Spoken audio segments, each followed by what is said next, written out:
Rock and roll. Here we go. What's going on, Jets fans? This is GreenBean with a little bonus Sunday stream, a little hang, let's call it, impromptu style. I am just in the mood to talk about free agents, Aaron Rodgers, leverage, and to see where your head is on this beautiful day, crisp and chilly here in Virginia, where I am, and I don't know what it is where you are. I don't even know where you are. I know where Captain K Techno is. Everybody else, I have no idea. And maybe Finger Lakes Jetsfan is near the Finger Lakes. Now, that could be New York. That could be Maine. I'm not sure. Finger Lakes. Lots and lots of Finger Lakes. You know why they call them that? Because they look like little fingers. That's what it is. Anywho, I hope you guys are having a great day so far. Right now, it's about 2:30 on a Sunday afternoon. And again, I just wanted to talk to you guys about some things going on. The thing that prompted me, the story that prompted this little live stream action is the Joe Banner comments. Did you guys see the Joe Banner comments? Now, Joe Banner is the let me make sure his name's Joe. First of all, I know his name's, I want to call him Bruce. Joe Banner. Yeah, Bruce Banner. You know, Bruce Banner said, Joe Banner, the former president of the Philadelphia Eagles, is on record now saying a few things. And he seems to think that the Jets have all the leverage and thinks the Packers are being somewhat foolish. Now, again, we hear this all back and forth. If you go on Twitter, it's an interesting dialogue right now between Green Bay fans and Jets fans. Now, Green Bay fans, God bless them, right? You know, the spoiled brats that they are, right? You know, they don't know anything about losing. They don't know what disappointment is. They think getting rid of a guy because he only threw 3,800 yards and 26 touchdowns is the way to go. Now, hey, in their history, it's been that way. So good for them. God bless them. But they don't know what they're dealing with coming on to Jets Twitter. They think they can just talk and like that we don't know stuff, right? Like Jets Twitter is, dude, we know things and we're going to attack you and we're going to throw stat after historical fact. You know, we know what we're doing out there. This is a kind of our job. It's what we do, whether you're talking in a YouTube comment section, a chat board, like a YouTube live stream chat or anything like that, or Jets Twitter. You know, they're just checking in thinking, oh, they don't know anything. Like I saw a comment. Somebody said, if they make us take Corey Davis, then it should be 2 firsts, right? Because we would then be helping them to remove almost $11 million from their salary cap.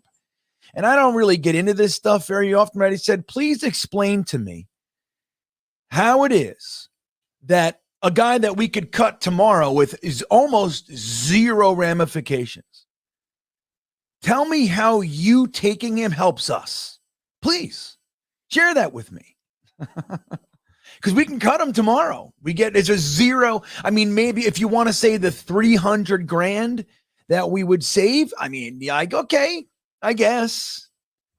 But, there's nowhere. They don't know. They're just talking, right? So they're out there getting their heads chopped off. But the truth is they do believe that the Green Bay Packers have significantly more leverage than the New York Jets. And what this is all about, like that Phil. All right, Bruce, you know who Bruce Banner is, right? You don't want to see me angry. You won't like me when I'm angry. And then the new version is I'm always angry. That's my secret, right? So you look at the leverage thing and, you could make a case for either side. And I've tried to do that. You guys know me by now. I try as best I can with my fandom intact to remain objective. It's not always easy. It's not always done, but I try. I try. I think I'm fairly decent at it, right? You give me some points for this one. Look, we'll talk about the leverage both ways and where we are today. Again, it's Sunday. We're going into Monday. Word is Aaron Rodgers is going to be in town. I read something earlier that he is in town, right? He went out to dinner or something. So what could that all mean? We don't know. Maybe they're close and whatever. Maybe tomorrow's a big day. But before we do, I want to just say hello to some of you guys. We have Elvin here from Germany, right? So it's nice to have you. We got our German faction represented, Elvin, and it's nice that it's you, buddy. Daniel Carroll's here. Do we have to keep our first round of this year to get more O-line help?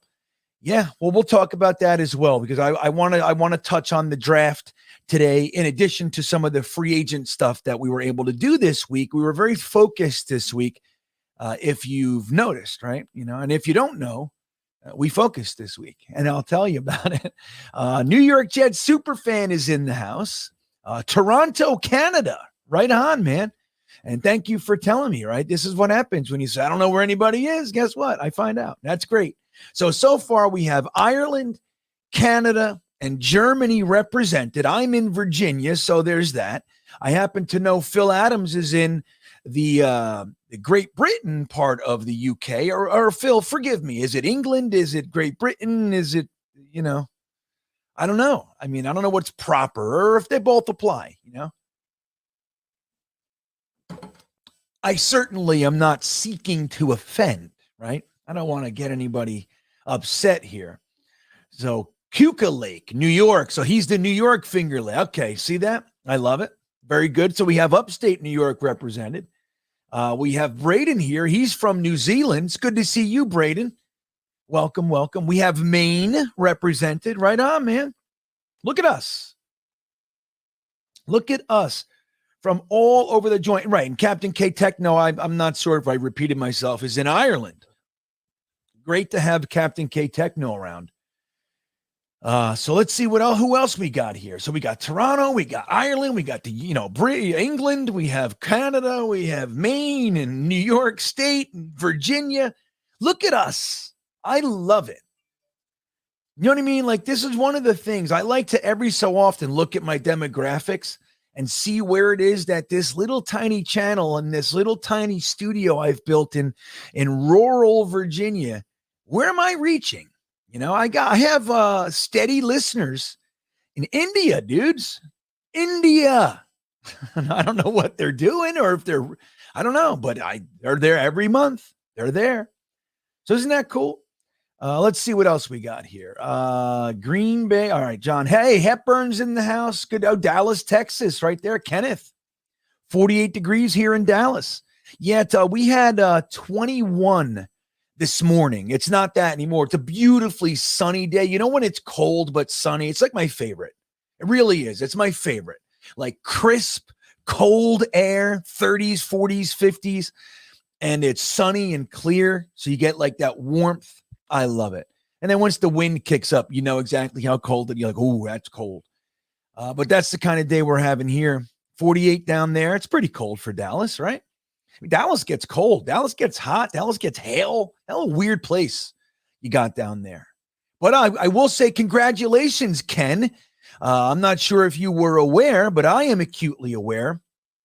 A roller coaster down there that was supposed to open in 2020 is finally open down there at Six Flags over Texas. It's the Aquaman Aqua Splash, I think is what it's called, or Super Splash.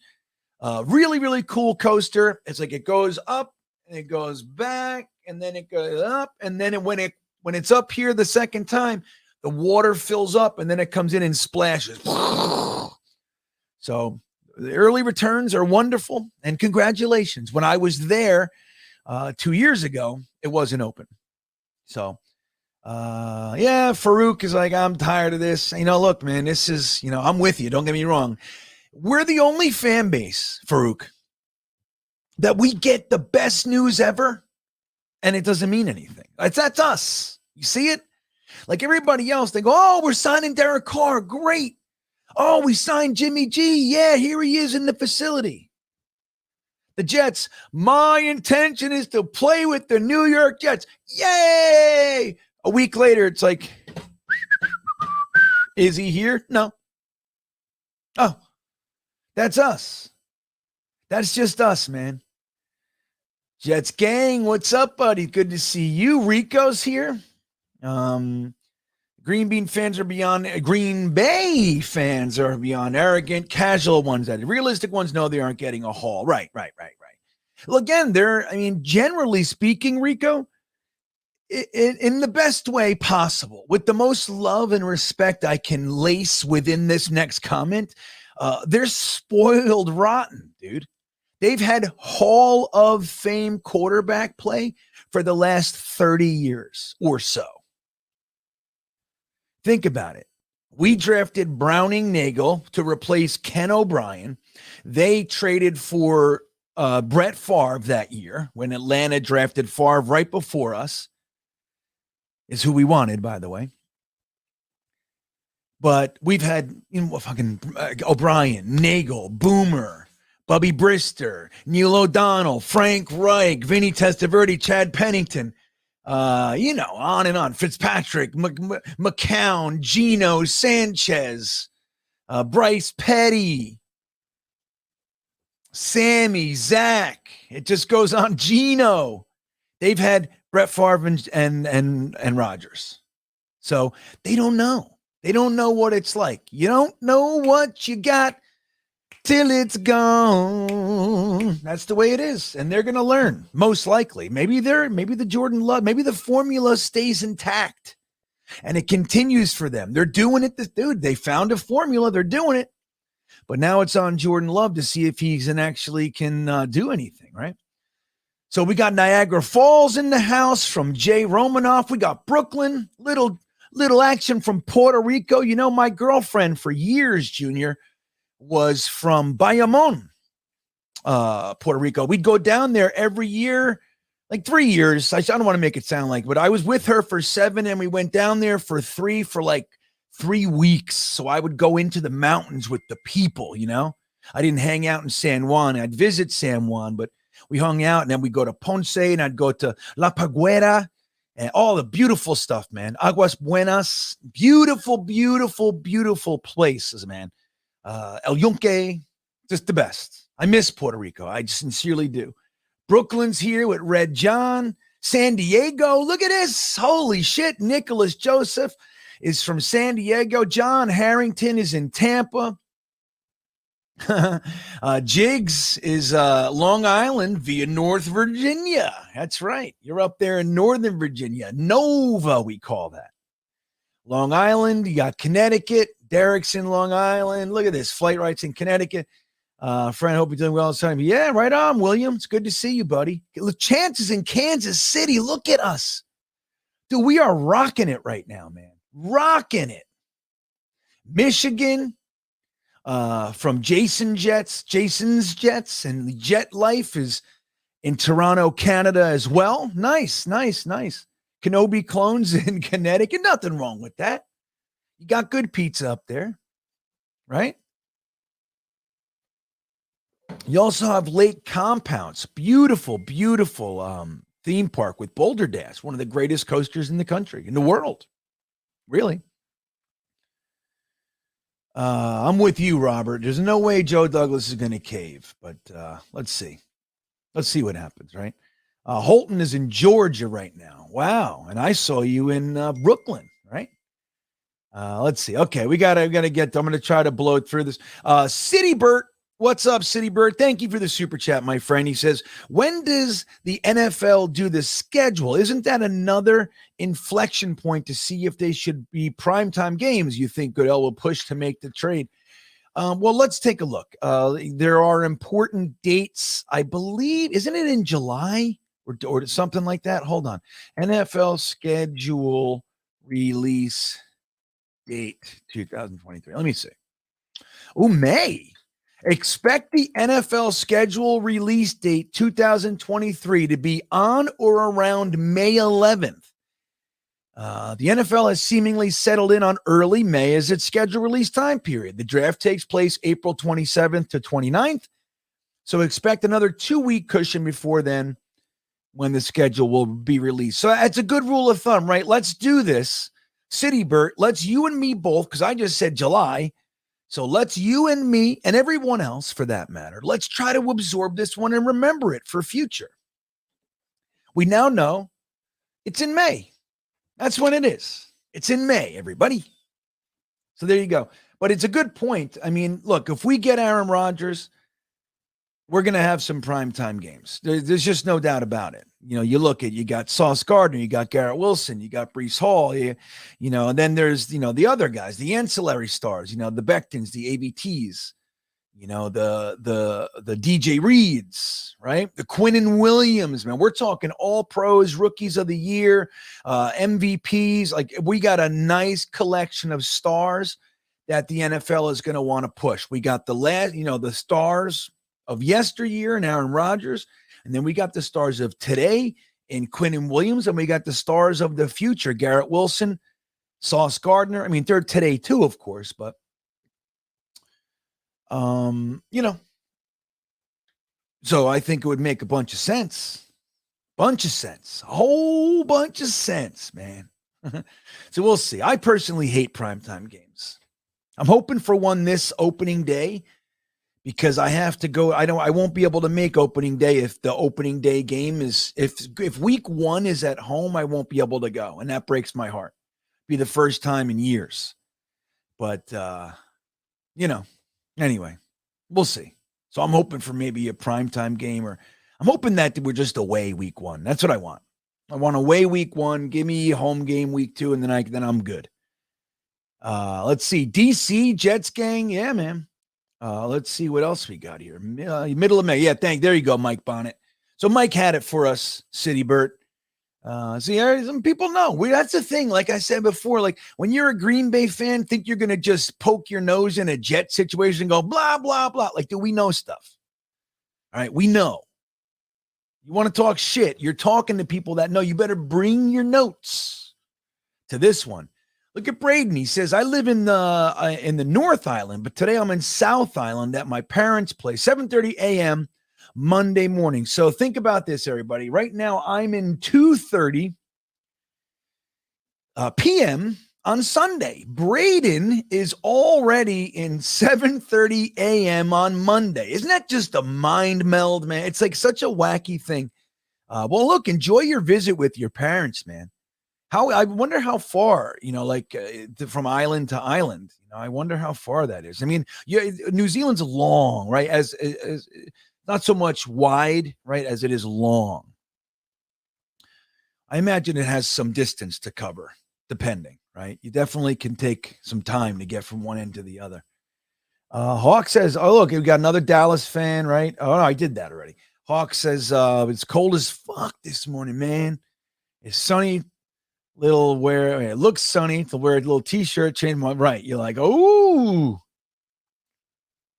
whoa, look at me.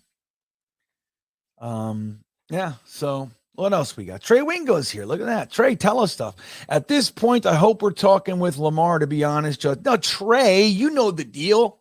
Don't tell us that kind of shit. You're the one who told us Aaron Rodgers is going to be in New York this week. You're the one who told us it's all done. You're like, dude, just don't worry about it. It's going to take another minute, 2. Don't worry about it. It's done. It's going to happen. I know. I'm with 7 levels. He's coming. Big Frank. No. No, I don't.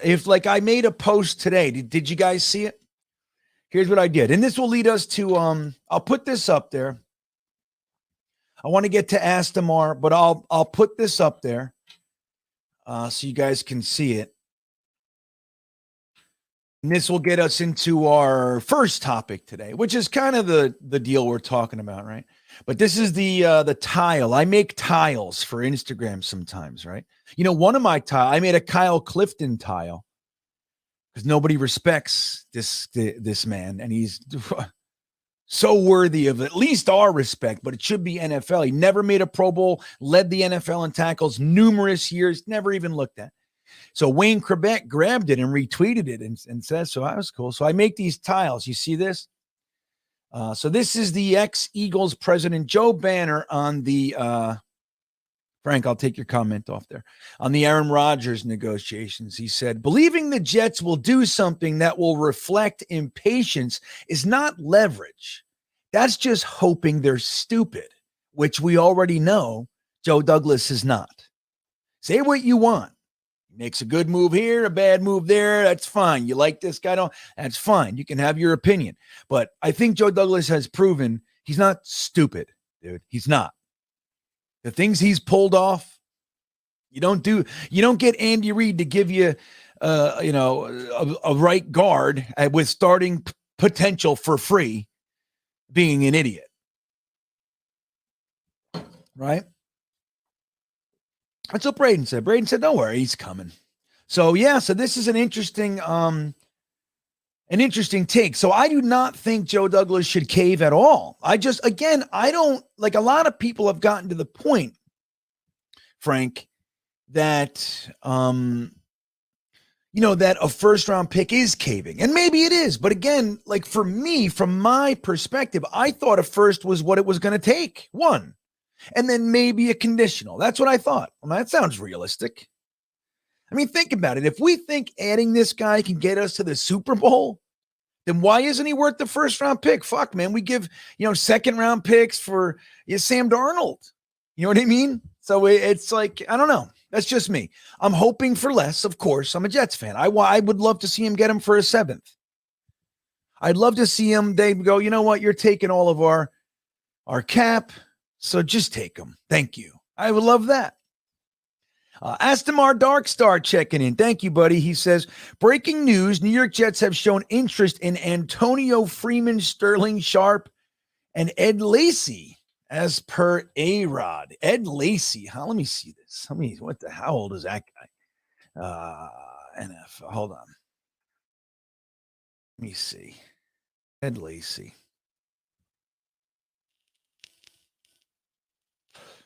Let me see some. Wait a minute. He's like, how old? It says he's still playing. I thought he was done. Wait, hold on a second here. Sterling Sharp. I don't know. He's only came in the league 2013. I thought he was like a 2008. Right? He's got to be shot though. I don't know. Well, I'll tell you what. Astamar Darkstar. Antonio Freeman interests me. Wait, hold on. Antonio Freeman. I got to get my dates in order here, right? That's my whole thing. Antonio Freeman, 90. Yeah, okay. God. So Lacy though is still in the league. Did you see that? Now Sterling Sharp is what's his brother's name again? Remember? What's his brother's name? Oh. Remember how good Sterling Sharp was, though? He kind of came out of nowhere. He was like, all of a sudden was just dominating, right? Sterling Sharp. What the hell's his brother's name again? I can't think, Astamar.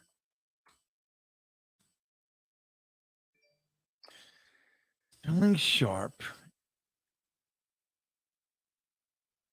I can't. His brother, he was on the show. I'm frying out for the tight end. Anyway, I know it's a funny thing. I mean, look, that's if, remember, Astamar, we were told about this list, this request, or no, list of demands from Rossini, right? And Aaron Rodgers basically came out and said it's completely false. So we discussed players.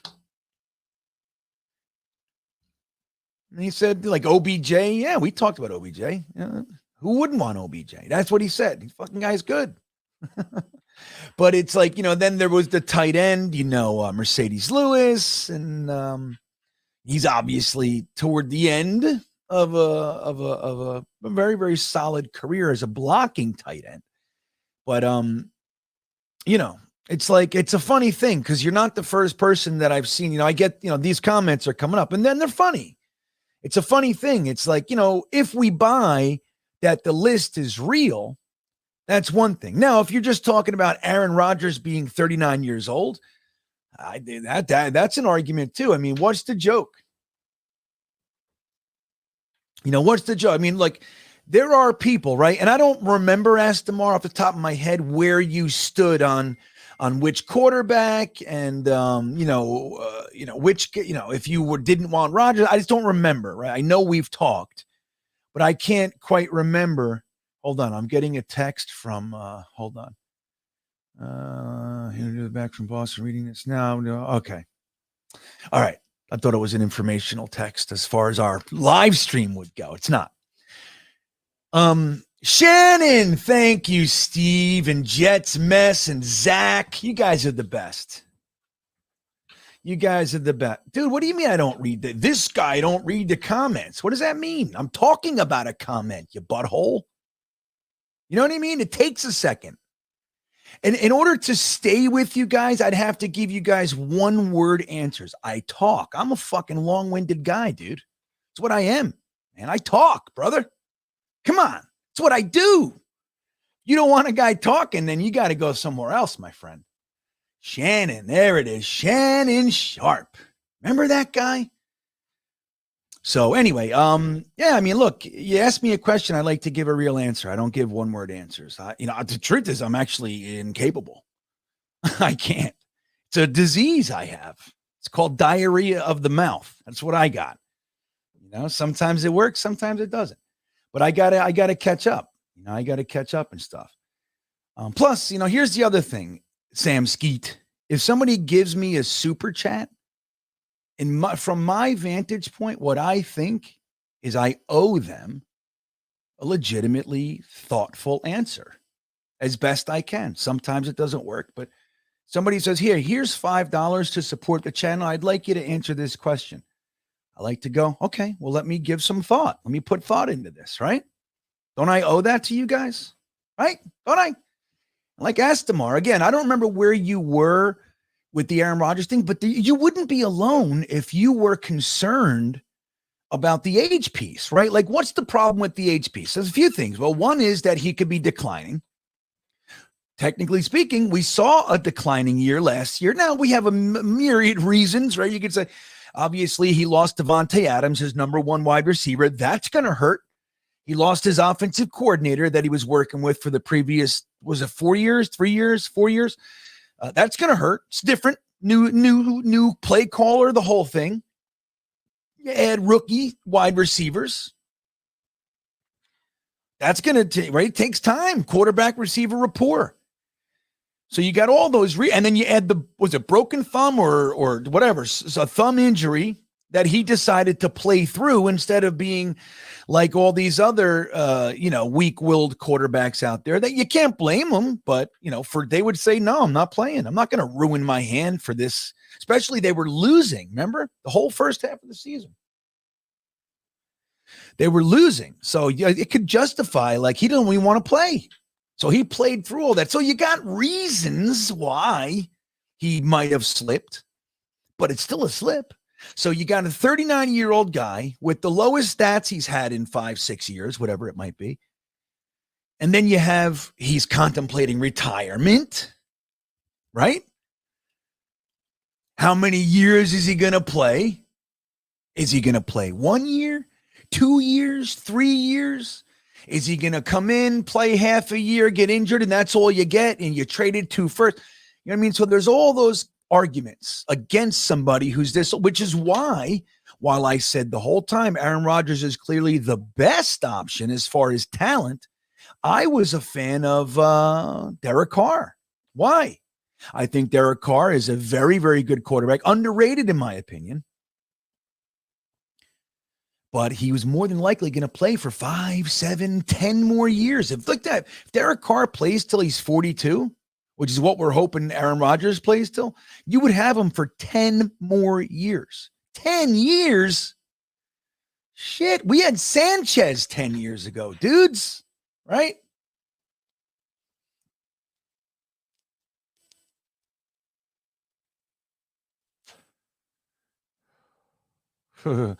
This is funny, Dan. This is funny. Dan Philcox. Hi, my name is Dan. I'm a Jets fan. I'm a 35-year Jet addict.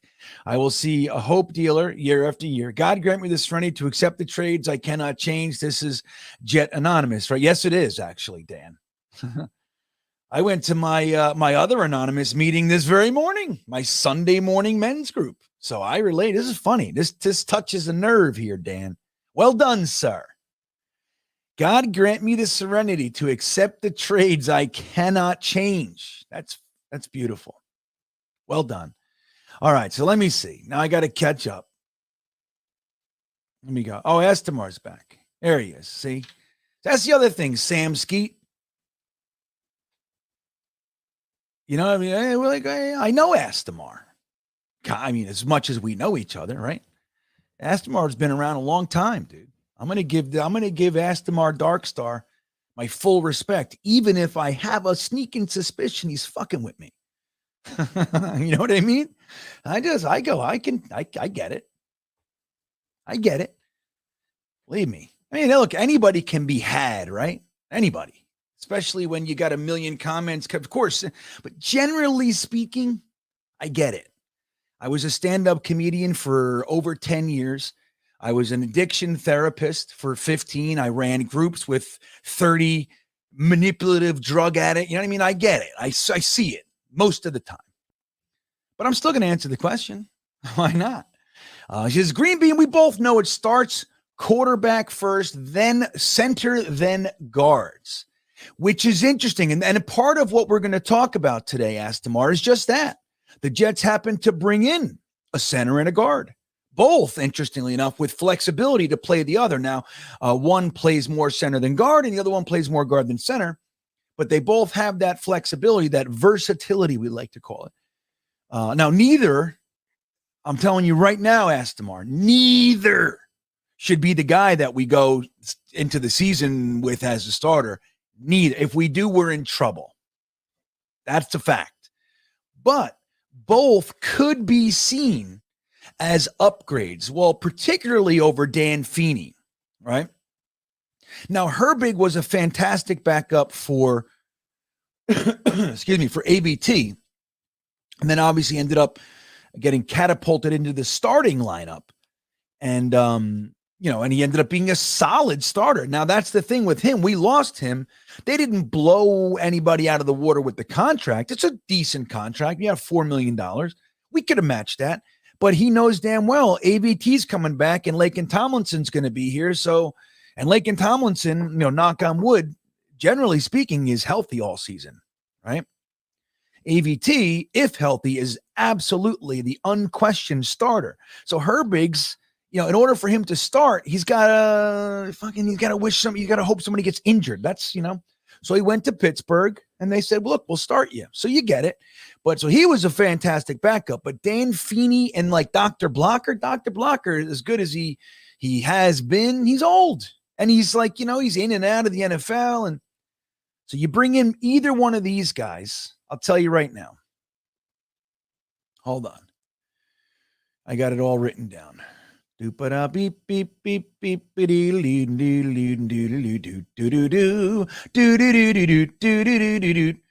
All right, here he goes. Wes Schweitzer is going into his 7th season, and Tristan Colon is going into his 4th. So significantly younger dudes, as far at least when compared to Dr. Blocker, and well, I don't know, maybe Feeney was like about 7 years too, I think. But you're right, absolutely. Dude, this offensive line, what we just did was we supported it with depth. We replaced some guys that we lost, but we got to step it up. I think we're going to go to the draft, man. We tried to get Brendel from the Niners, didn't work. Right, okay, leave me alone. He's picking on me, dude. Why is he doing that? No. K-Yeti. I mean, there's like it's like a 5-second delay, so it's nothing. It definitely can't be used as the reason why I don't get the comments in time. Nope. It's me. A little bit of a delay. It's definitely there. But again, you guys see, if I, like even now, like talking about K-Yeti's comment, this is just a quick passerby, quick comment. And there's probably 15 comments that came in since I started talking about it. It's virtually impossible. Unless I just go like this. Like this. He's right. It's not a real list. Right. Now you got to totally. They're out there, buddy. I mean, Jetsfan, this fan base of man says, yeah, right. We need a Super Bowl. Like if I did that, then sure, I could stay with the comments. Sure. But let's see. Where's Sam Skeet? I just saw another comment. Let's see what he said.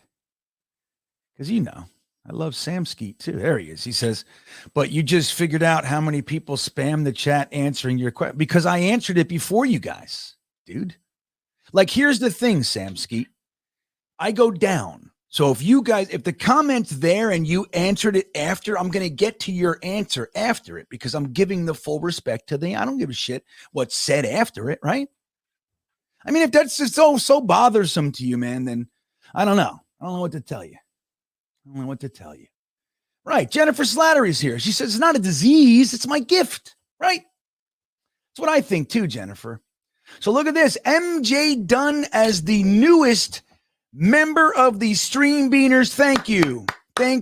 I'm now 4 more away from the next emoji. We're getting there. We're starting to put it. I'll put in my newest emoji here that I make for you guys. I had a professional from Fiverr make us some emojis. And Ryan from Jets Talk 24/7 made me some emojis. And then my wife and I made me some emojis. But we're not the best at it. We're the least talented out of the group. But this is the most recent one. Boop, boop, boop. Here it is. Latest comment. There it is. That's my most recent. Now, this is my take on the Facebook thing, right? We got this one. This is my take on a Facebook, and this on the thumbs up, and this is my other one. See that? Made these fresh for you. So every time somebody's a member, YouTube puts limits on how much I can add. So I don't know why they do that. But yeah, so I got to get like every 5 members, I think it is, or every 10, I get to add some more emojis. So thank you, MJ Dunn. Congratulations. Enjoy them, their emojis, my friend. Yeah. Thank you. All right. Let me see. Let me make sure there's no skippy dippy. All right. The newest member, MJ Dunn in the Stream Beaners, everybody. Okay. Oh, we got another. Oh, MJ Dunn, that didn't last long. You're no longer the newest. You're one of the best. But Astamar Darkstar jumped you. He jumped you, cut you off at the pass, man. So how about this? MJ Dunn and Astamar Darkstar are the newest members of the Stream Beaners.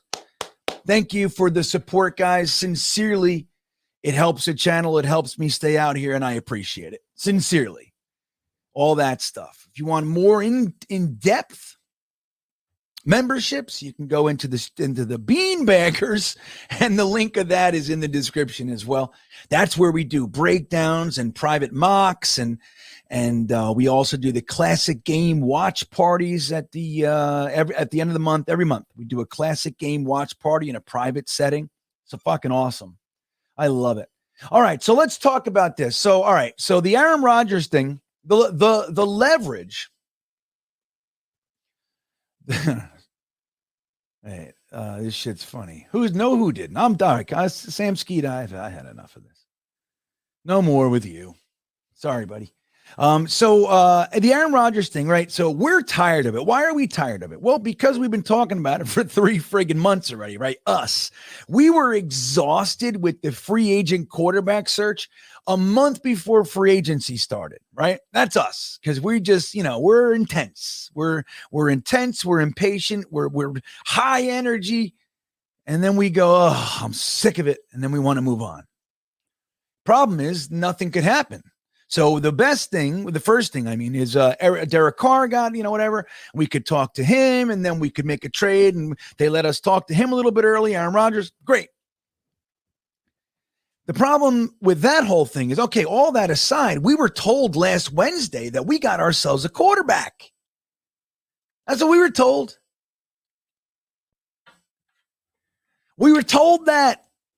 I'm a New York Jet. I want to play. Well, how do you say it? My intention is to play, and my intention is to play with the New York Jets.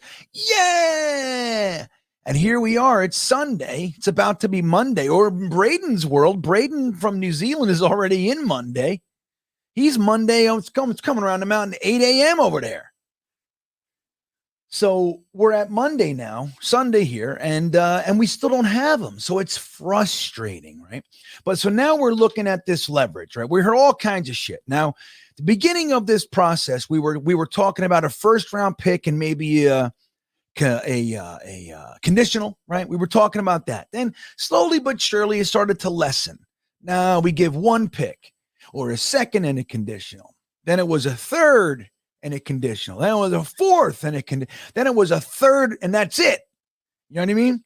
And then it was, okay, we'll give you a third in Corey Davis. So we're doing all this stuff.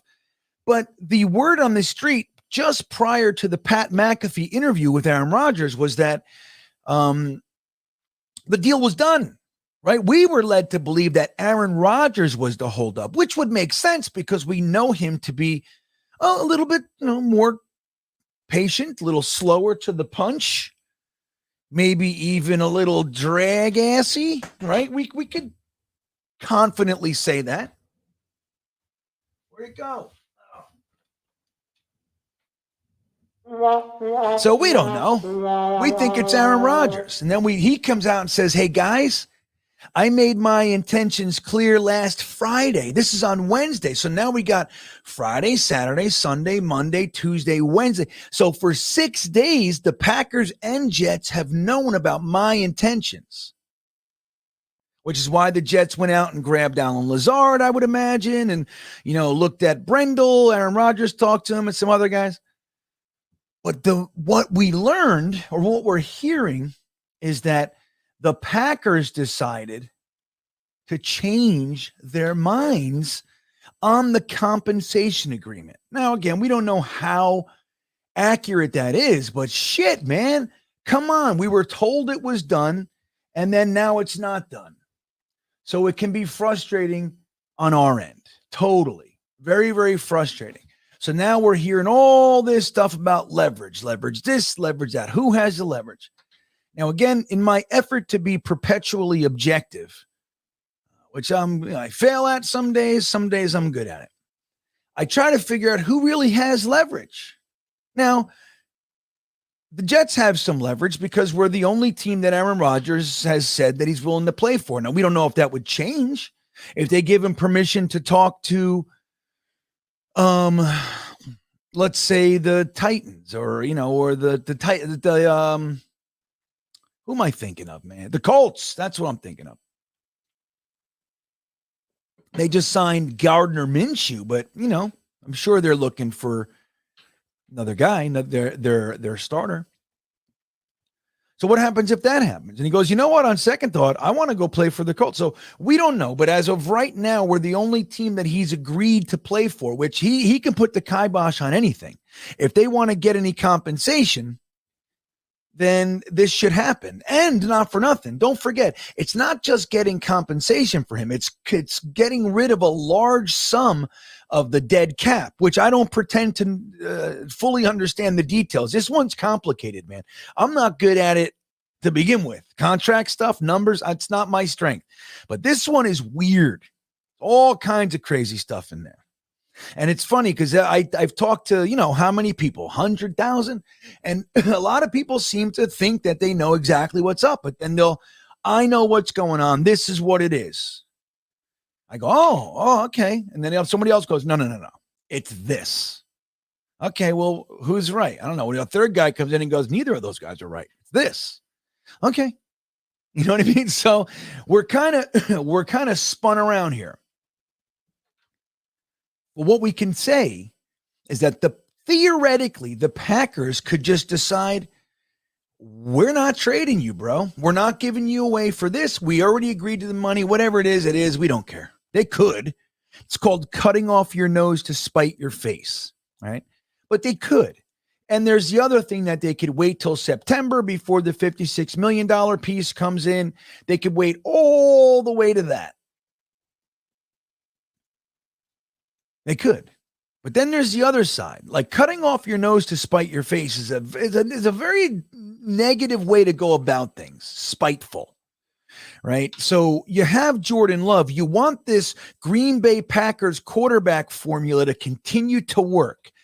Having Brett Favre, drafting Aaron Rodgers, letting him sit for 3 years, getting rid of Favre, starting Rodgers for 18 years, drafting Jordan Love, letting him sit for 3. You want this to continue to work as best you can. That's what happens when you move your hands as much as me. I knock stuff over constantly. I got a small space. So forgive me. Forgive me.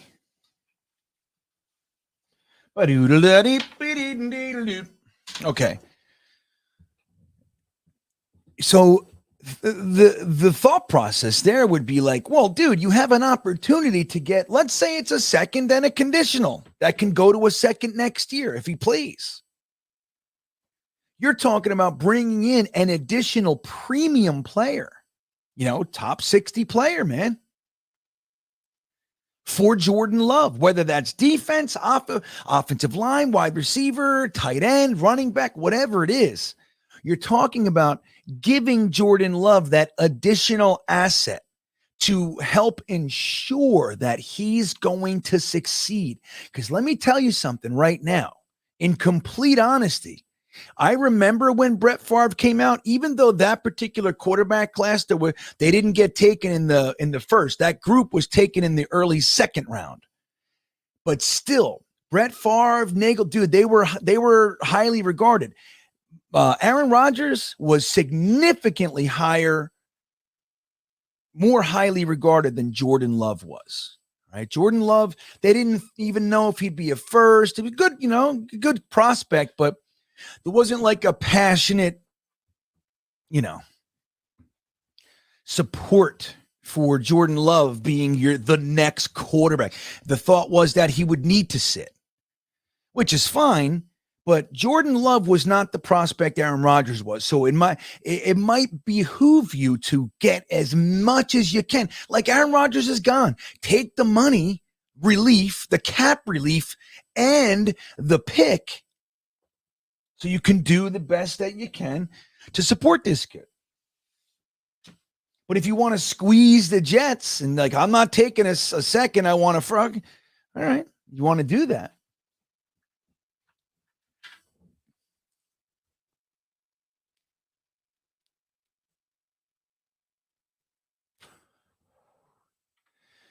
Southern Jet, I know that. I was looking to see how old they were. I was like, okay.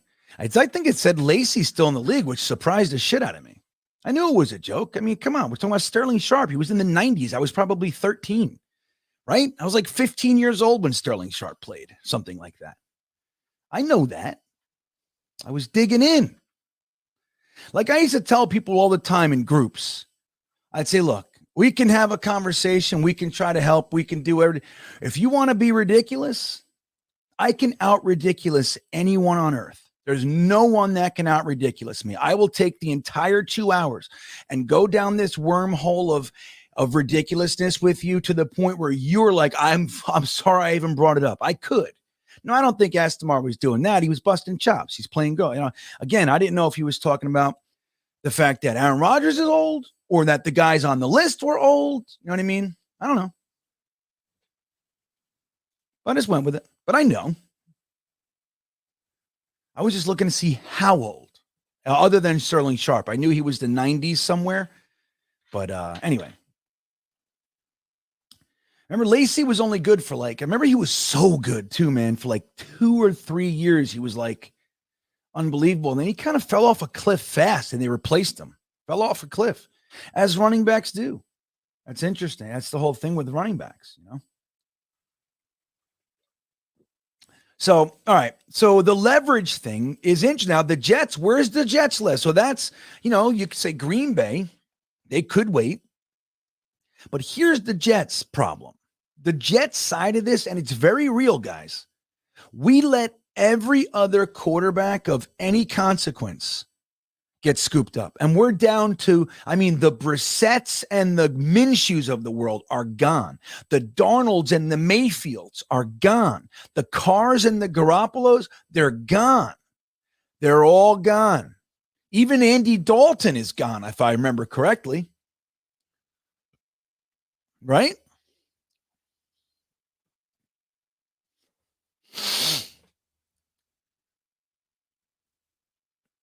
So what do we do? Now, let's say it does blow up.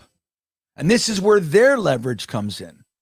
Who's going to look worse if the deal blows up? The Chargers, who have their starting core. I'm sorry, the Chargers. The Packers, who have their starting quarterback, former first-round pick, and been developing there for 3 years in place with wide receivers, Watson, Dubs, and all those guys who are now going into their second or third season with the team? Who looks worse? Like them or us with Zach Wilson? We even let Mike White go. So we have Zach Wilson, Streveler, and that's it.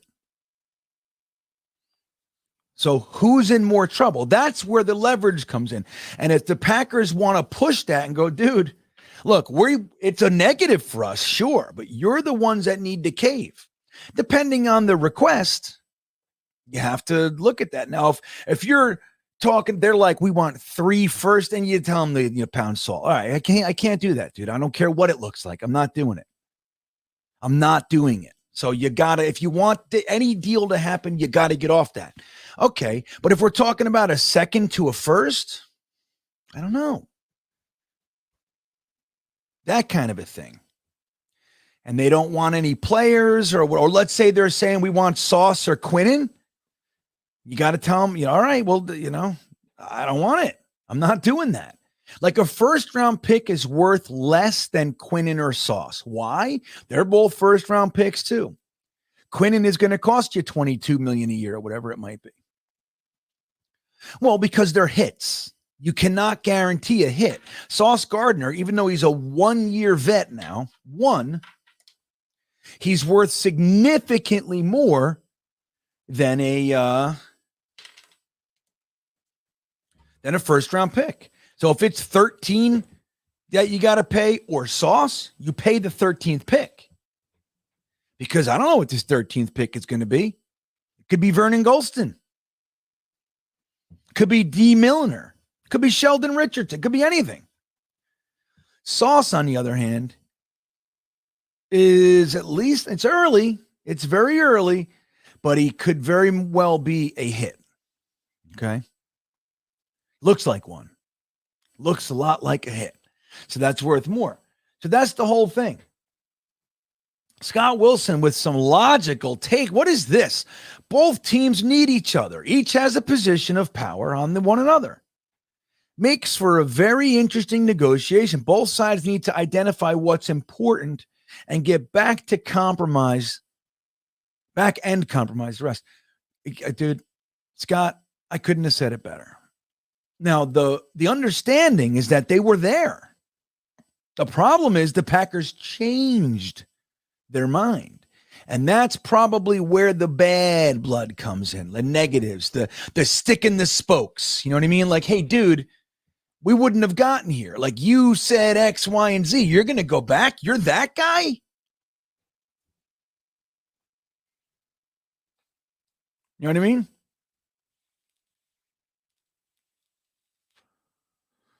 So let's see what you guys are saying. Let me look at your comments on this one. Then we'll move into the free agent guys. We got to talk about our new offensive lineman, babies.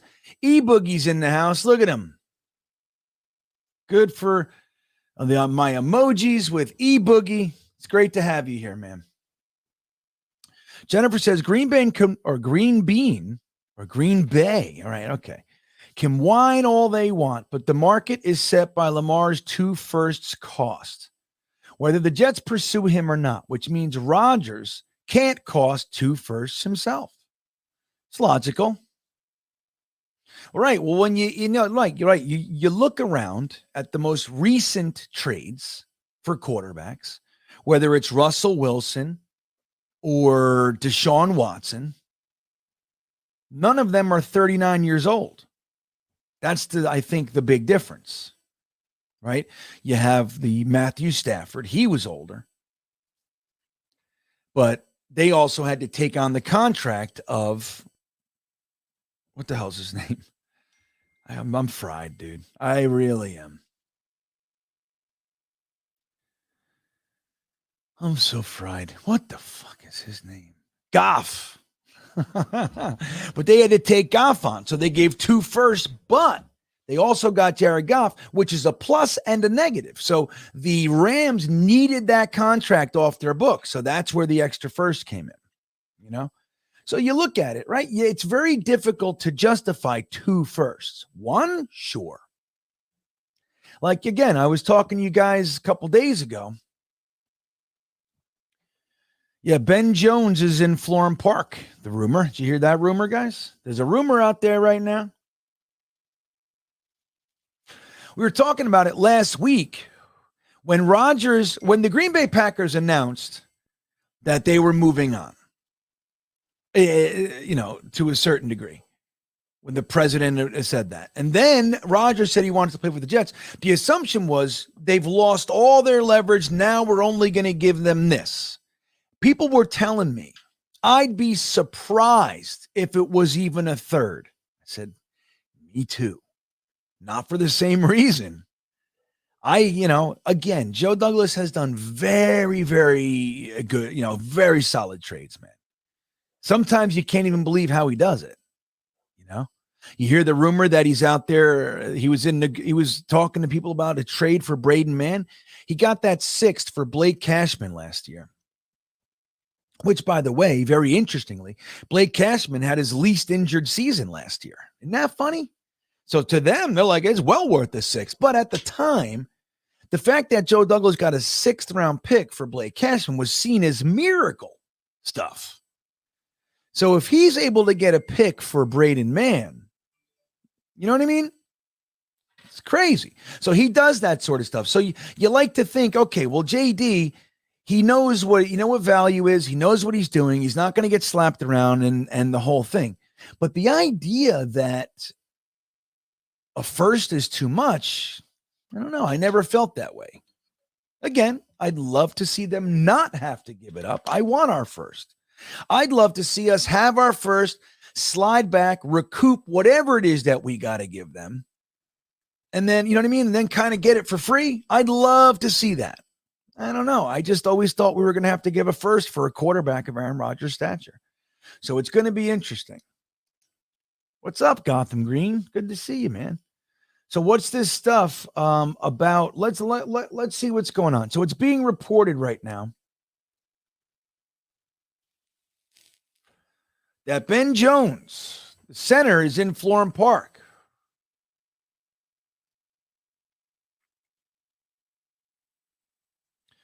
We wouldn't be in this position if it wasn't for Joe Douglas screwing up the quarterback pick. Yeah. Joe, I want you to do me a favor, though. Because it sounds, it's like we also wouldn't be in this position to be able to court someone like Aaron Rodgers without Joe Douglas. So somewhere along the line, you're going to have misses. It's just real. Now, would you have preferred that it wasn't the quarterback? Yes. But it's like when you look over the last 15 years or whatever, the last 15 first round selections at quarterback, like top 10, 11 are busts or disappointment. 11 out of 15. So it's hard. It's hard to hit on those guys. The most busts. Especially when you add the Greg Knapp thing, the Mike LaFleur, all the stuff. It was kind of a perfect recipe for failure. You know what I mean? But it's Joe Douglas's pick, so you gotta lay it on him for sure. But again, if you're focused on that one and you disregard the entire organization being completely different than it was for the decade prior to him coming in here, then I feel like that's very pointed. It's just you're motive driven in your comments. That's my thoughts. Maybe not.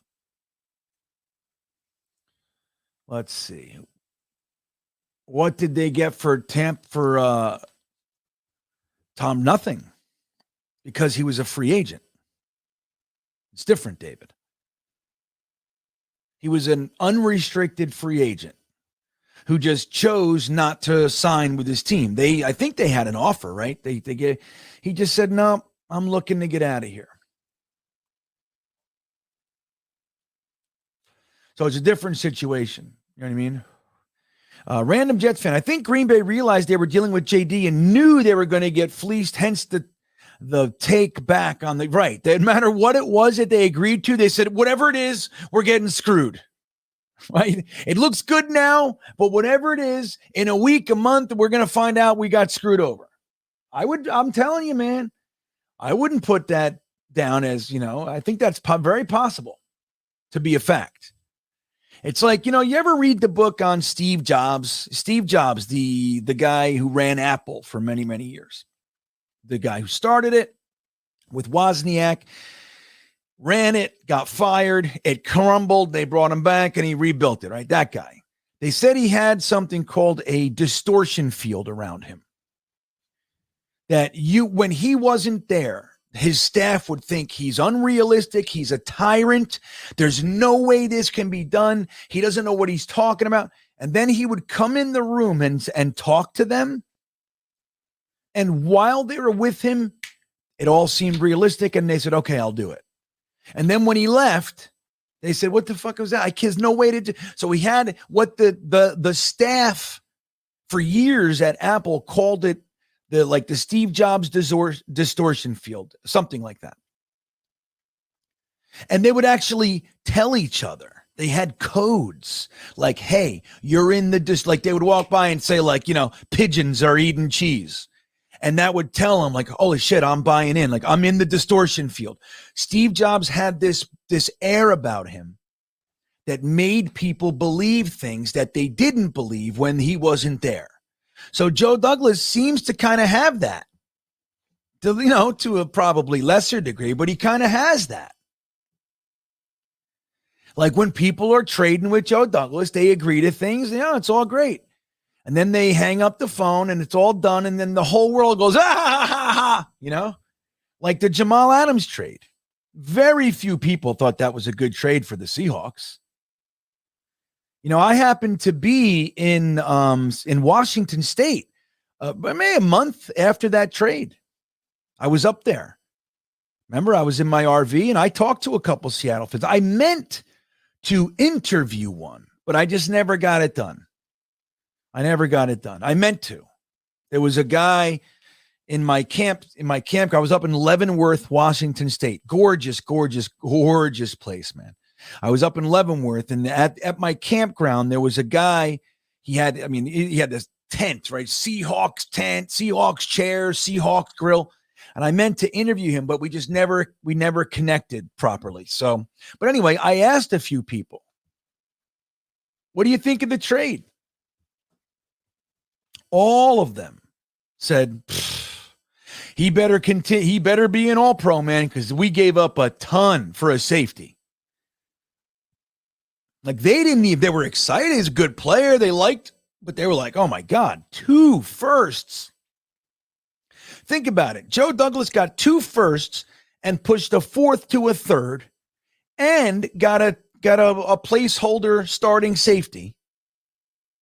And now we're complaining about giving up a first for a multiple MVP Super Bowl winning quarterback. Granted, at the end and very expensive. So there's that, right? But still, think about it. 2 firsts and a 4th to a 3rd for a safety. It's crazy. Justin Snow, I like this one. I really think that would be a great signing. Now, where are we getting all the money, right? That's the question. We got to know where the hell are we getting all this money. But if he figures it out, he figures it out. It ain't my money, right? I'd love to know that my GM could just figure it out. It doesn't matter what it is, he'll figure it out. I would love that.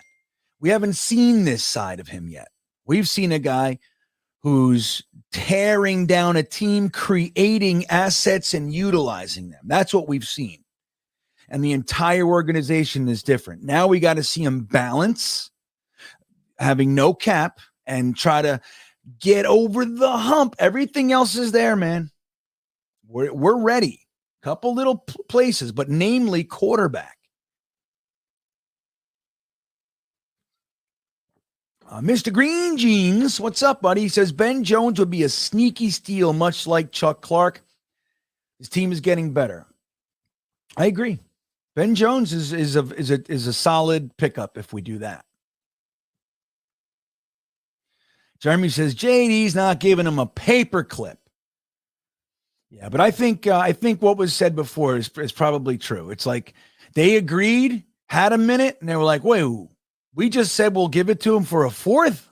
The hell are we doing?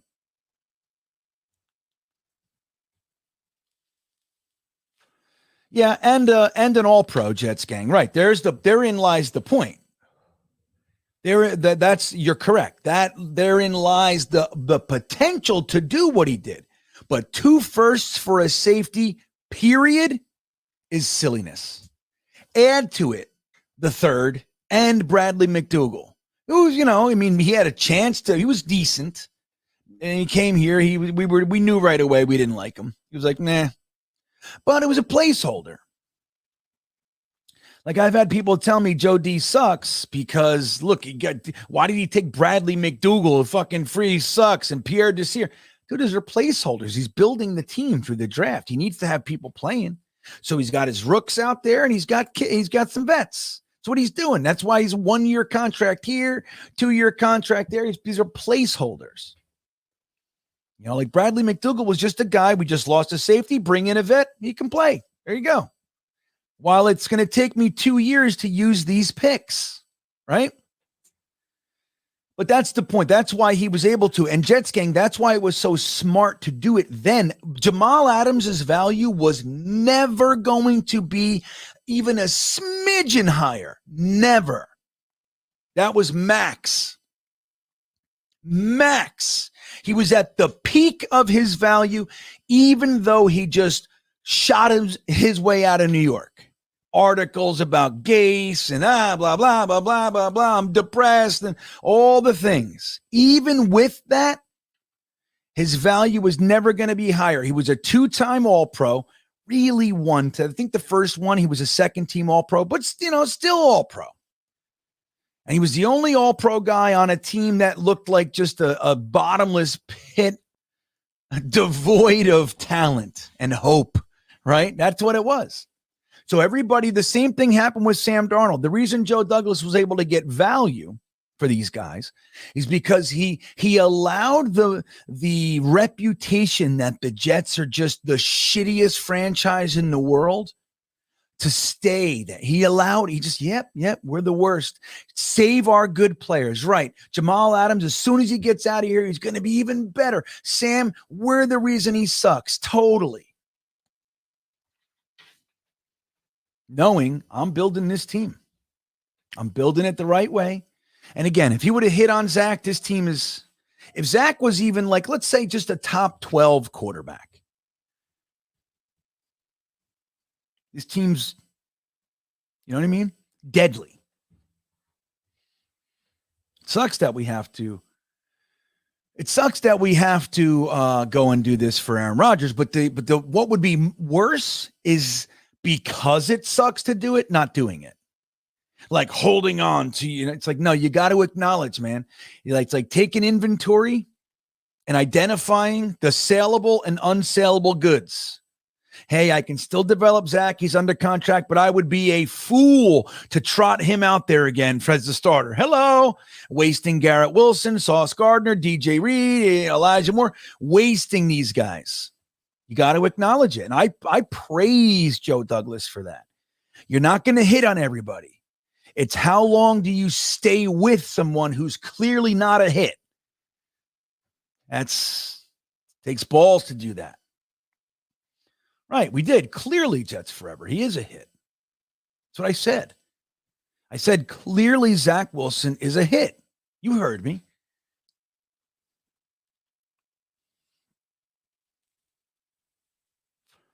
Yeah, FM, right, because you have all the proof that says that. Where now again was it?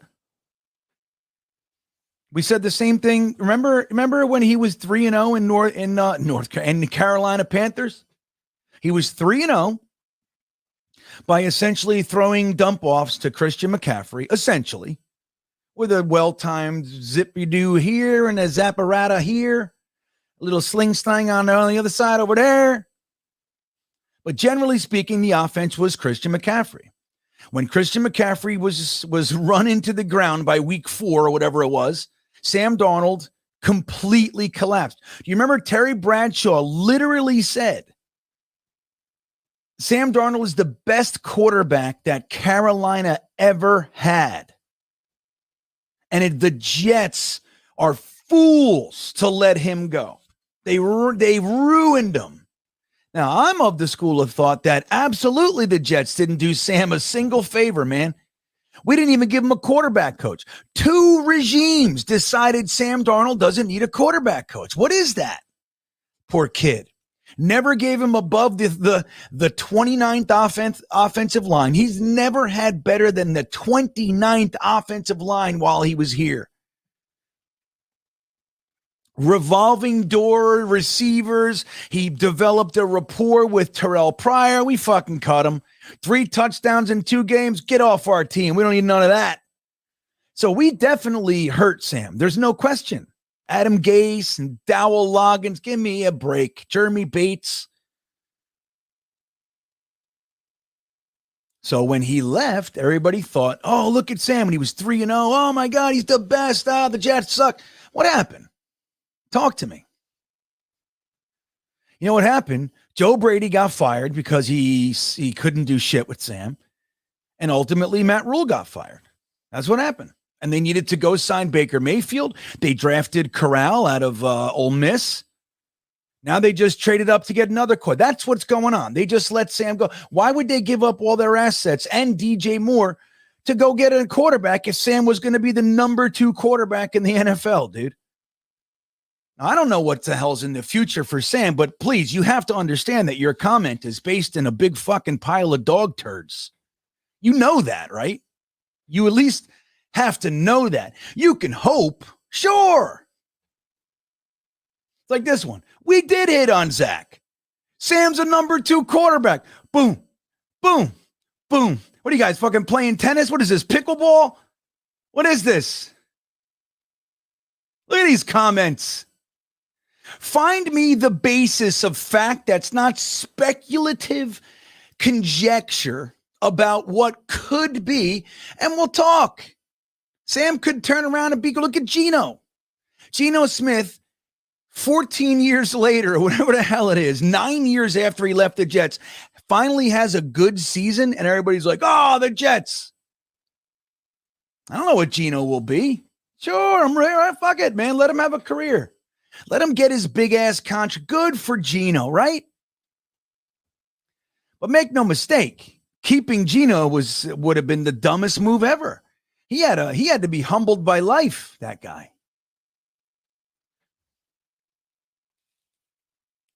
Hey, look at this guy. Look at that guy. Ryan's in the house. There he is.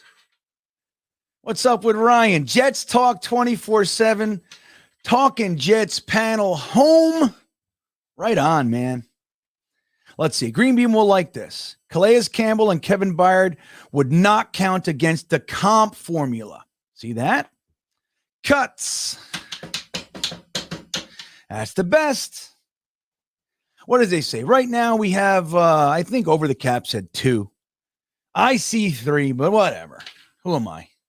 I see 3. No matter how you slice it, though, we are plus in the comp pick formula for the first time since John Idzik.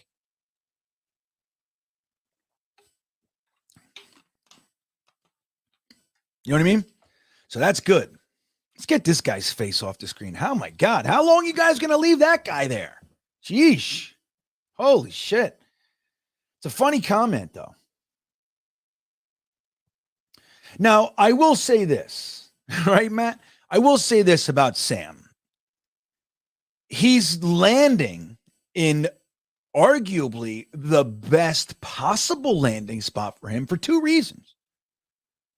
One, Kyle Shanahan is known as one of, if not the top play caller in the NFL. Quarterbacks thrive with Kyle Shanahan. So Sam's got that going for him.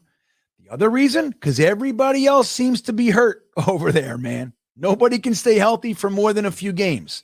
I mean, Purdy stayed, 7, I think, right? So he had a good run for sure, but doesn't matter. Nobody makes it a season over there, it seems. Trey Lance, Jimmy G, Brock Purdy. So Sam is in a position that maybe he'll have a real chance to play, And he's in a system that is extremely quarterback friendly with oodles and oodles of talent around him. The likes of Christian McCaffrey, Deebo Samuel, and on and on. You know what I mean? Dude, they got some weapons over there. So, hey, who knows? But come on.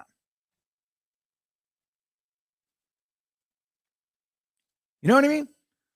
Okay. But buying, so who's number one? Mahomes, I guess. Yeah, of course, James. So I'm not throwing stones at him, but let's be real. Let's just be real. Like, it's not, you know what I mean? Like, everything's not mutually exclusive, because it's like somebody doesn't have to either be the best or suck. Like, there's a whole world in there between the lines, man. Zach's, I'll tell you what, so far, Zach Wilson is quite terrible. Now, lots of reasons for that. Lots of reasons. And let's hope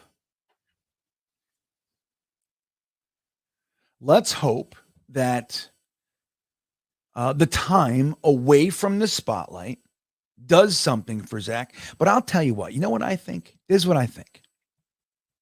I think that the damage is done, at least with our relationship with Zach Wilson. Whatever it is, I think the moment that kid has a chance to run, he's running. He hates it here. Maybe there's the piece he wants to fucking make us. He wants to make it right here in our faces and the whole thing. Maybe. I don't see it. I think Zach Wilson, the first piece of daylight he sees, he's booking. That's what he's doing.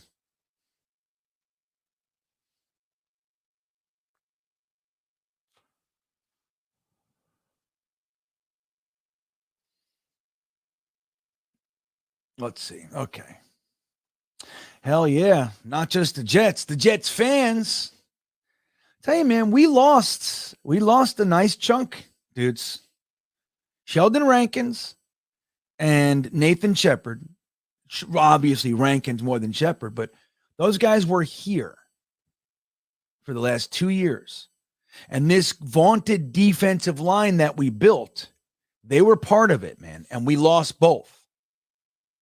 So good news is we tendered Huff. So, hopefully there's nothing that happens. He just signs it and we get to keep him. We have our second-year guy, Jermaine Johnson, who's going to improve. He had a very good year. Not Sauce Gardner, but he had a strong rookie campaign. Quinnen Williams is a stud extraordinaire. Now, what's happening with Carl Lawson? We don't know. What is it? They haven't even heard it. We haven't heard peep. So either they, they're just keeping it back. Like, all right, if we're going to do everything we can, if we need it, we need it. Maybe they've talked to him and said, look, we'd like you to do it. And he said, stop, I'm doing nothing. Maybe. But we might, lose him too. Maybe. So we got to remember, like, we need to bring people in. Now is, Solomon Thomas, I don't know. He's going into his second year in this particular system. He's played with Salah before, so there's that. But, maybe the second year. I mean, that's what happened with Rankins. Don't forget, most of us wanted Rankins gone. The last year, right now, offseason, 8 out of 10 Jets fans not only wanted him gone, but thought it was a foregone conclusion that Rankins would be out. And not only wasn't he out, he stayed, and he was very, very good. Had a significantly better year than his first season with us. Chris Mazer checking in. Thank you, Chris. Hey, Bean, going forward, can we just sign these proven guys as our quarterback and just draft every other position? We draft so well other than quarterback. Well, I'll tell you what, Chris, jokes aside, that might be the way to go, because clearly us, at least at this particular juncture in our history as a fan base and football club, we don't have the patience to like allow someone, the ups and downs and 3 years of mistakes and be nice and patient and cool. That's not who we are. We want it now. You want to know why? Because we've been embarrassed since 2010, dude. We've been embarrassed. Ridiculous. Butt fumbles, fucking broken jaws in our own locker room. Losing to our former coach in a win and you're in playoffs. It just goes on and on and on and on and on. And just the most embarrassing, painful. We want a damn team. So when there's a kid, you use your number 2 pick on him or number 3 pick and Sam, we want him to be good. And if he's not, we're done. Like, it's maybe unfair, maybe. But we don't have it right now for that. We do not have the patience for that shit right now. And again, right or wrong does not matter. It's true. So bring in a damn vet, like you said. That's why I wanted Carr. Just fucking give me a quarterback that's top 10 for the next 10 years. That's all I want. Build around him, make it so we can win. Now, Aaron Rodgers, a little bit more, it's like a faster burn, right? It's not a slow, it's a big, very hot, very fast. See if we can capitalize on it. But even after Aaron Rodgers, I don't want to see us draft a quarterback and start him. Now, if we draft one while Aaron Rodgers is here, different story. It's like that's what they're going to try to do with Zach. They're going to try to push the 2 years of Zach into oblivion. That's what they're going to try to do. They're going to try to just pretend, okay, all right, forget it. Mike LaFleur's gone, everybody's gone. Here's year 1. You're developing quarterback behind Aaron Rodgers. That's what we're doing. Maybe it'll work. Again, I don't even know, because I think even if he does look good, they're going to go, hey, man, we developed you. You're looking real good. We want you to be our. He's going to go, nope. We'd like you to do that. Nope. I'm going to go play in Arizona. That's what I'm going to do. I'm going to go to Houston, where they're nice and make me barbecue wings. Tell me they love me instead of kill yourself. And where they don't text my mom and tell my mom that I've created more unhappiness in their life than any other human in sports. That's what I see. Maybe I'm wrong. Maybe Salah's got the juju so good that he's, I don't know. I hope. Look, I'm still rooting for Zach. Why wouldn't we? Of course. It would be the best thing ever, dude, if like Aaron Rodgers comes here, gets us a Super Bowl and plays for 2 years, gets us a ring, gets us some, we're back into the competitive side of things. Zach comes in and he's just right where you wanted him. You know what I mean? Best case scenario. And who knows, man? Maybe it's our time. But look, I wasn't, I wasn't a Zach guy in the draft. I didn't love him. I didn't. I tried. But I knew if we take this guy, it's going to be years before he's good. Nobody wanted to believe me. Here we are. So I'm with you, Chris. Here's another one from Chris. Look at this. Thank you, Chris. I appreciate you, dude. I'll just add this too. Possibly, we might be able to sign Lamar Jackson in the future if you think about it. If that happens, we can keep adding guys. Yeah, and if not Lamar, somebody else. Right? Look, I'll tell you what. In 2 years, we're going to know a whole lot about Lamar Jackson. Right now, we're in that weird kind of flux place with Lamar Jackson. He's obviously, he's among the most talented quarterbacks in the NFL. Can anybody say different? Because he's not just a running quarterback, dude. He's got the arm. He's got it. He's accurate, too. Problem is, he hasn't stayed healthy it's 3 years ago, dude. We're talking about 3 years ago. You want to say Aaron Rodgers had a dip? Great. Those 2 years were, in between, he was a fucking MVP and played all 17 games. Like, that's the difference. Like Lamar Jackson, the last 2 years, no matter anything he did in the season, he left his team for the last 5 games of the year without him. So who knows if they give him the $50 million a year for 4 years, 6 years, whatever he wants, and 2 years from now, he's playing 12 games a season. Everybody knows what he is. Or if he figures out how to stay healthy and he plays 16, 17 games, anybody can go down for a week with a twisted something or other, twisted pecoritis. You know what I mean? Somebody, okay, you miss a game with twisted pecoritis. But, if you're missing 5 games, a different story. But if he plays 16, 17 games the next 2 years, all right. Now it's like, okay, that was just a bad period. Now he's just anything can happen guy. Right now he's looking pretty injury prone, which is definitely slowing his market, in my opinion. But your point is intact, Chris. And I'm actually with it. I don't think the Jets should be drafting a quarterback to start right away ever again, or at least not until we're a good, let's say we end up being a good team for 10 years and we go to 2 Super Bowls, we bring a ring and another AFC championship game and then just numerous playoff appearances. Okay, now maybe we're cooled off enough. We've gotten enough water in from our canteen that we can kick back. Take a minute. Right now, we're thirsty and starving. We need to eat now. I need water now. You know what I mean? That's what it is. So you can't put that on a rookie, especially a kid from fucking Utah, man. If you're going to do that, you need somebody who was raised in Piscataway or Patterson. You know what I mean? That's what you need. All right, which quarterback was raised in Patterson or the Bronx, or you know what I mean? That's what you need. Yonkers. Which one of those guys? Yeah, he's him, but he's not that good. Fuck it. Bring him in. He's good enough. He can handle it. That's kind of the way it would have to be, in my opinion. Now, again, 10 years from now, who knows? And look, let's hope it works. This whole experiment. Let's hope it works.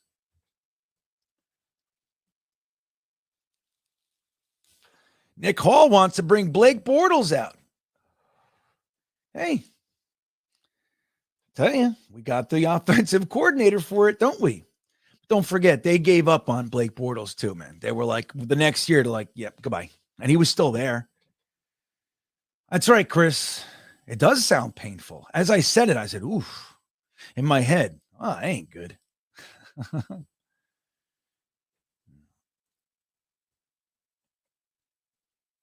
Let's see. Well, remember, Kareem, it's not Aaron Rodgers that we're waiting on, buddy.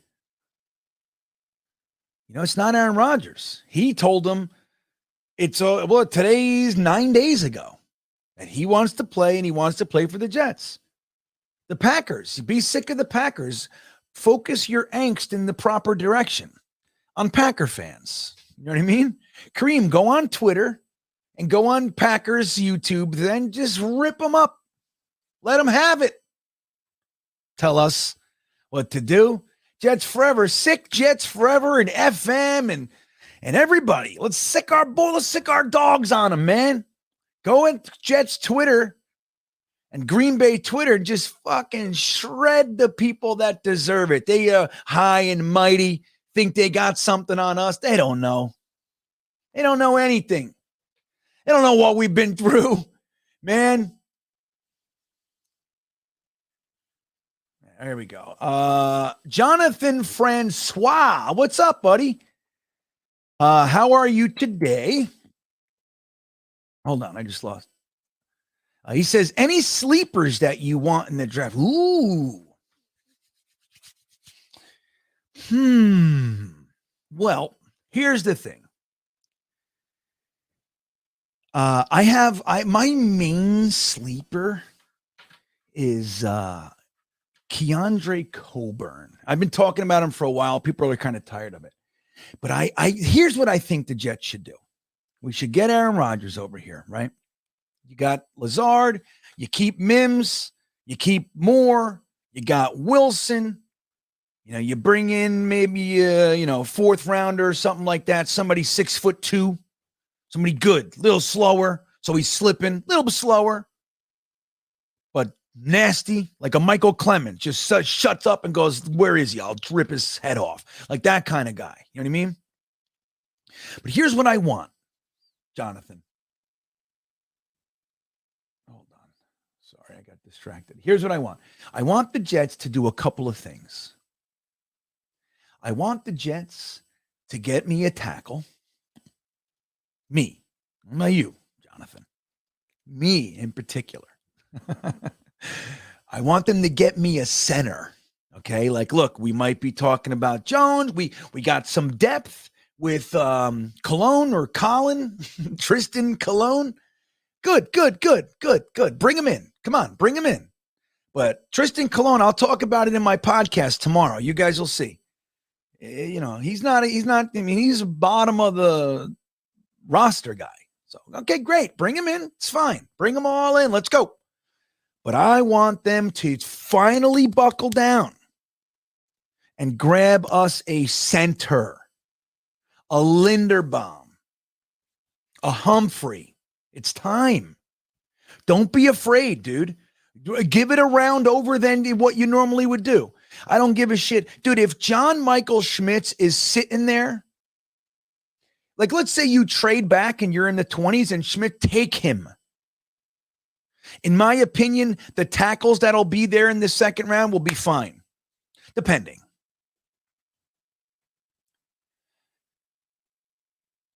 Okay. But so this is what, so I want a tackle. I want a center. That might even be my number one want, Jonathan. I'm okay with Whippler. I'm okay with Stromberg. I really like Schmitz. I really like Avila. I like Patterson, even though he's been playing guard. But look, we talked to him, man. He said, no. Look, I wanted to get a year. He goes, I have 3 years of center tape. I wanted to put a year of guard tape together. Teams know I am versatile.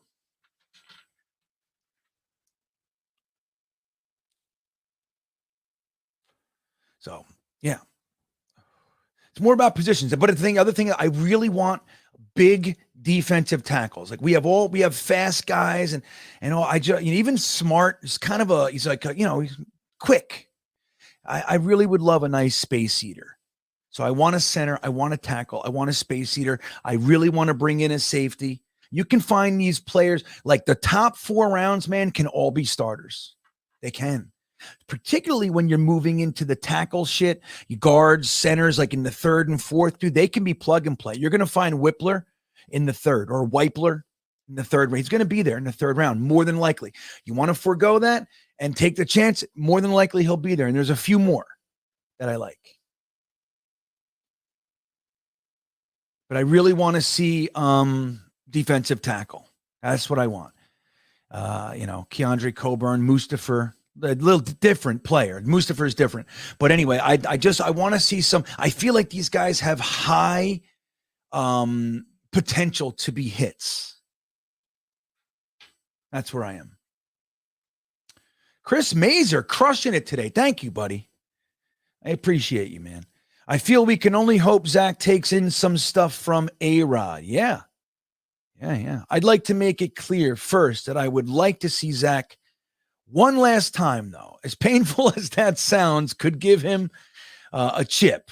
But I don't know. Whatever JD does, I trust. You know what? That's a great final sentence. I have, we talk a lot, right? That's what we do out here. We talk a lot. And I've had early in this offseason, I was worried about this. I'm stressed about that. And a few people said to me, dude, do you trust Joe Douglas or not? I said, yes. And he said, you got to trust him everywhere. And that could mean he's going to mess it up. He's going to miss, sure. But in JD, I trust. And that's true. I have not seen, and I've been watching Jets football like an insane person, like in detail since the late 90s. I've been paying attention to the draft and free agency, all that stuff. I've been paying attention since the 90s. Heavily. I've never seen a general manager be able to do what Joe Douglas does, and that's including the misses. Of course he's going to miss. Of course. We don't have one contract that we're like stuck with. If we feel like it, we need $25 million. In 2 seconds, he can make $25 million. Instead, what he's doing is he's balancing it. He's got players that are invested and they'll move the money and they're willing to do this and that. Berrios was not one of them. He went down to Miami. But generally speaking, Joe Douglas is able to retain anybody he wants to retain, and he's able to move whatever he needs to move, and he hasn't even touched the big ones. What did we think going into the offseason? C.J. Mosley, Carl Lawson, Corey Davis, either cut or moved, extended, adjusted, reworked, something. He hasn't even touched them. Why? They're more than likely in his back pocket. He knows. And the truth is, if we want to do that, if we just want to like say, hey, screw it, we'll go in the draft. I already have the edge rushers. I'll use, a second round pick on a linebacker. I got Sherwood coming in. I already have Quincy Williams. You know what I mean? I got Hamza Nasruddin here. These guys are here. They're going into their third season. He could literally lose. CJ is right now counting $21 million on the cap. Carl Lawson is $15 million on the cap. Corey Davis, dude, that is what, 21, 40, 31, 36, $46 fucking million. Joe Douglas has that sitting in his back pocket right now. Now he'd prefer to keep the players, right? He had the best draft in Jets history. The only other one that could compare is 2006. That's it. And then 2007 is solid because we got Revis and Harris. But dude, the guy's killing it. Usually we have these albatross contracts we can't get out of. You know what I mean? Oh, we're stuck for 3 more years with Tremaine Johnson. Oh, McCagnon gave Quincy Enunwa a 4-year extension with injury guarantees while he's on injured reserve. This is the shit we watch. So in JD, I trust. Now, the Zach Wilson thing. Chris, you're a glutton for punishment, buddy, but I get it. I would love for Zach, it's like the Jaguars game, right? Last year. Dude, let me tell you, there were the people that were 100% out on Zach, and I had very little faith. Let me tell you something, boy. I wanted nothing more than for that kid to come in. Was it the Jaguars or the Lions? I forget. I wanted him to come in like he wasn't supposed to start. Mike White we already benched him. Mike White some shit happened. He wasn't cleared. Remember, the doctor didn't clear Mike White, and Zach got that unforeseen opportunity to start. I was like, come on, Zach. Come on, man. The first drive, you knew it. It was done. He had no chance. He was toast. So that's the thing. We already saw it, Chris. How many times? So this is the thing. Bring in a vet, 1 year, 2 years, 3 years, whatever it is. Do whatever you can with Zach. New department, man. New offensive minds, new coaches, new developers. Everything's different. Let him sit behind it. And like you said, Aaron Rodgers and Zach Wilson are actually friends. They've acknowledged that Zach Wilson has Aaron Rodgers as his idol. Like, they're good. Learn whatever you can, cool off, reset. It's the only chance he has. If we put him in there right now, it's going to crash and burn. There's no doubt. No doubt. But don't mess with JD, bro. You're going to pick one thing here, one thing there, and make it a big deal. That's what you want to do. But just look back up and look at the collective. Look what's happening. It's a totally different deal. How the hell, dude, you remember when we were trying to get Kirk Cousins? Remember this? Just remember this. This is only 5 years ago. Okay, 5 years. Kirk Cousins, who was a 4th round pick, I think, 3rd or 4th round pick of the Washington then Redskins. He wasn't supposed to start. He was behind RG3, right? And he comes in, he just keeps playing well. 4,000 yards here, 4,200 there. And they can't deny him. But for whatever reason, the team, it's like they're firing coaches. They just can't get their heads out of their asses. But Kirk Cousins looks great. So when he's free agent, he says, I'm definitely not staying here. That's what I'm not doing. So there were two teams that were the top, willing to give him whatever he wanted. The New York Jets and the Minnesota Vikings. Everyone knew if the Jets are the team to get him, we're going to have to blow him out of the water with money. Mike McCagnon at the time, no quarterback was making $30 million or maybe one or whatever. We said $30 million a year for 3 years, fully guaranteed, simple pimple, 30, 30, 30, no questions asked. He went, Minnesota, they're going to give me, they were offering like 75. They got him up to 82 or whatever it was, right? And he took it. He used the Jets to get their offer up. There was no way in hell he was ever going to sign here. And every NFL pundit said as much. There's no way he's signing here. We had no offensive line. We had no weapons, no wide receivers, no running backs, nothing. We were a complete offensive vacuum. Why would he come here? It's career suicide.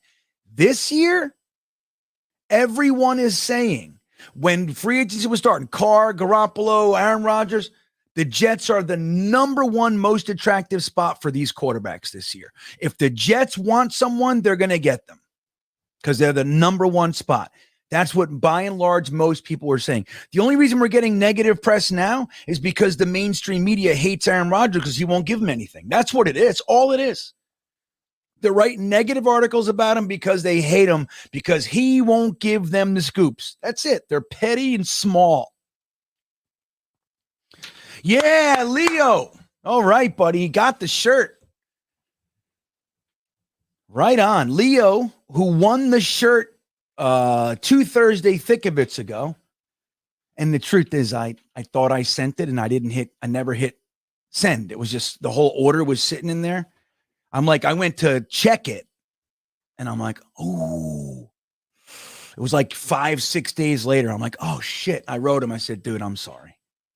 So we sent it. So now you got it. Good. You feel the fabric, Leo? So nice. Look, I'm wearing one. This is the hoodie though. I love it. I love these shirts. The shirts are in the merch store right below the video, everybody. But yeah, man. I'm happy. Congrats. He also just won a bag of Liquid IV, the sponsor for this particular stream. They're in the description. Dude, Liquid IV is the best hydration stuff on the market, period. It's sold at Whole Foods. And I mean, it's everywhere. You want to save 20% on the best hydration drink out there, period. The link's in the description. Just go there, pick your stuff, use the promo code GreenBean Jetsfan. They take 20% off, just like that. Boom, 20%, done. You want to spend $100? It's 80. You want to spend 80? I can't do that math. What is it, 55, 62? I don't know. I know 100, though. 100 is 80, everybody.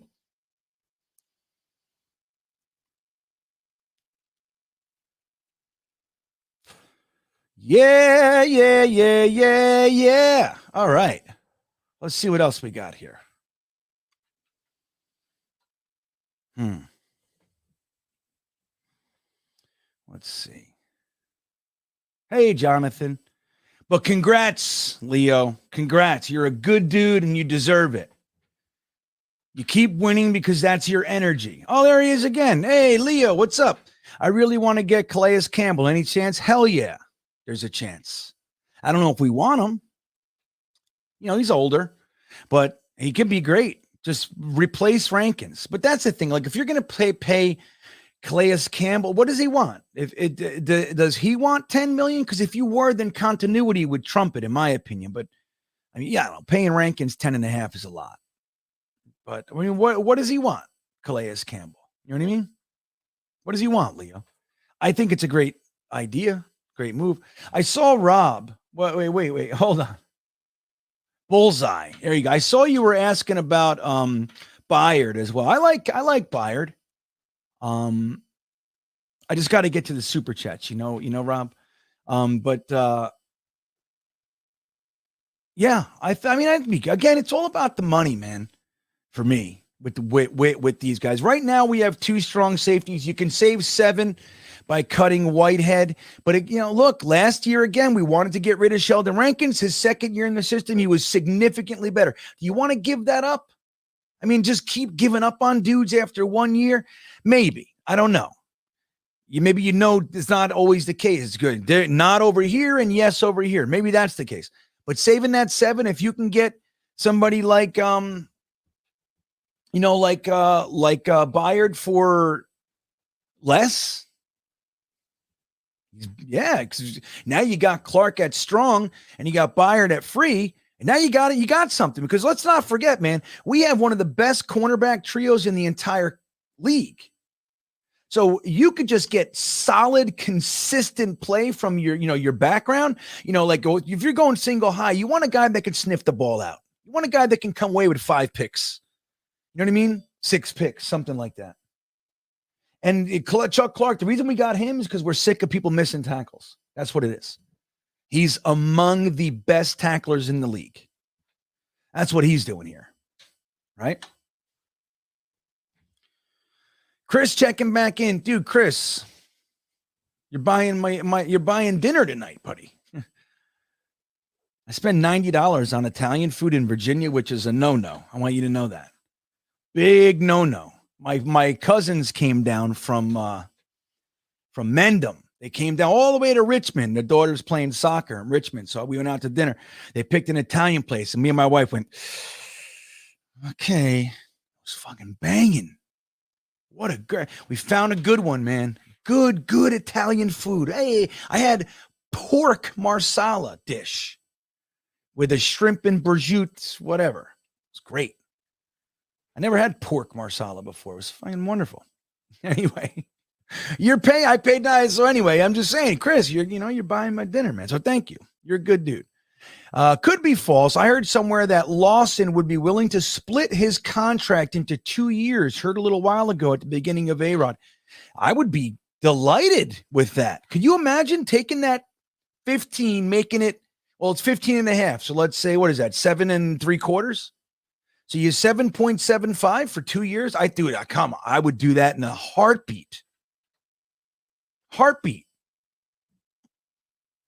That would be great. I did not hear that.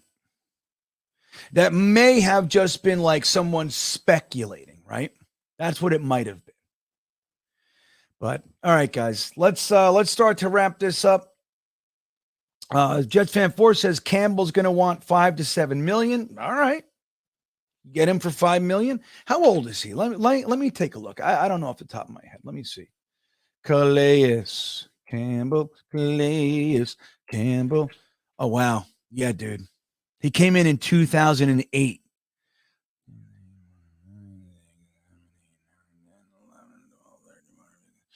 Dude, I don't know about Calais Campbell, everybody. He's older than I thought he was. How did he do last year? Let's see. Calais Campbell is fucking 16 years in the league at defensive tackle, man. Last 3 in Baltimore, right? So what he had 36 tackles last year.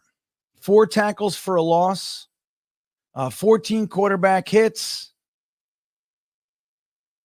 He had 5.5 sacks. Interesting from the inside. Let me see his percentage. So he played 62% of the snaps. And he got 5.5 sacks, 36 tackles, 14, whatever the hell I said. 14 quarterback hits and 4 tackles for a loss. That's not bad. I would take him. I just went back and forth like 4 times on that guy. Yeah, the Finger Lakes. I don't know. I just don't know. So if he made if you can get Calais Campbell for $3 million, I would do it, and I wouldn't even think. Just bring him in. Let Vinny Curry, let Sheldon, let Shepard go. Bring in Calais Campbell. He's a solid ass vet. Play him 50% of the snaps. You know what I mean? You got JFM, you got Quinnen, you got Tanzel Smart. When they expose Jonathan Marshall to waivers, Joe Douglas is gonna come in with a friggin' butterfly net and take his boy back that he's been developing for 2 years and the Steelers stole. You'll see. He's going to grab Jonathan Marshall within 2 seconds. He's going to put in his claim. If nobody takes it in the first 12 picks, He's gonna have his guy back, and he's gonna fucking put him right on the 53. You'll see. They were developing Jonathan Marshall for 2 years. They want him back, and as soon as Pittsburgh exposes him, they want to stick him on the practice squad. Ain't happening. Joe Douglas is gonna grab him. So we'll have our guys, and then we're gonna take Keandre Coburn or Siaki Ika or any of these guys in the draft. Let me see some. I'm forgetting the guy. I want to look at my 3 texts real fast.